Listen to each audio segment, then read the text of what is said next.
હવે સમાચાર વિગતમાં. અંકલેશ્વરમાં શેર બજારમાં ડબ્બા ટ્રેડિંગનો જુગાર રમતા 5 જુગારીને એલસીબી પોલીસે ₹30.38 લાખના મુદ્દેમાલ સાથે ઝડપી પાડ્યા હતા.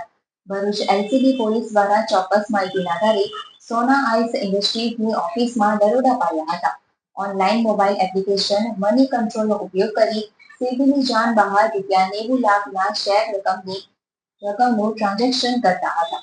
ટેક્સથી બચીને સરકાર સાથે વિશ્વાસઘાત અને છેતરપિંડી કરી દેશના અર્થતંત્રને નુકસાન પહોંચાડી રહ્યા હતા.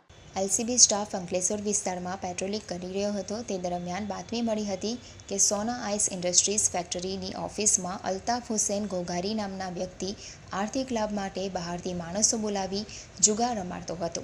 આ બાતમીના આધારે પોલીસે કાર્યવાહી કરી હતી. પોલીસ તપાસમાં સામે આવ્યું કે આરોપી સરકારની જાણ બહાર ગેરકાયદેસર રીતે શેરના સોદા કરતા હતા. તેઓ ઓનલાઈન મોબાઈલ એપ્લિકેશન મની કંટ્રોલનો ઉપયોગ કરી સેબીની જાણ બહાર ₹90 લાખના શેરની રકમનું ટ્રાન્ઝેક્શન કરતા હતા. આ પ્રવૃત્તિ દ્વારા તેઓ ટેક્સથી બચીને સરકાર સાથે વિશ્વાસઘાત અને છેતરપિંડી કરી દેશના અર્થતંત્રને નુકસાન પહોંચાડી રહ્યા હતા. આરોપીઓ શેરબજારના શેરની લે-વેચના સોદા કરીને ડબ્બા ટ્રેડિંગનો જુગાર રમતા રંગેહાથ ઝડપાયા હતા.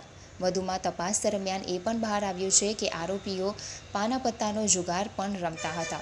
પોલીસે સ્થળ ઉપરથી અલ્તાફ હુસેન ઘોઘારી, આદમ હુસેન ઘોઘારી, સાજિદ હુસેન ઘોઘારી, રમેશ મગન જસાણી અને ચંદ્રસિંહ આનંદસિંહ રાવતની ધરપકડ કરી હતી. પોલીસે પત્તાપાનાનો જુગારના રોકડ ₹1,68,450, 3 ફોર વ્હીલર કાર, ટોકન 110 નંગ, એક ટુ વ્હીલર મળીને ₹25.50 લાખનો મુદ્દેમાલ પણ જપ્ત કર્યો હતો. આ ગુનામાં પોલીસે અલ્ફેઝ ઉર્ફે રાજા અને ગૌરાંગ નામના ઈસમને વોન્ટેડ જાહેર કર્યા હતા અને તેમના ધરપકડના ચક્રો ગતિમાન કર્યા હતા.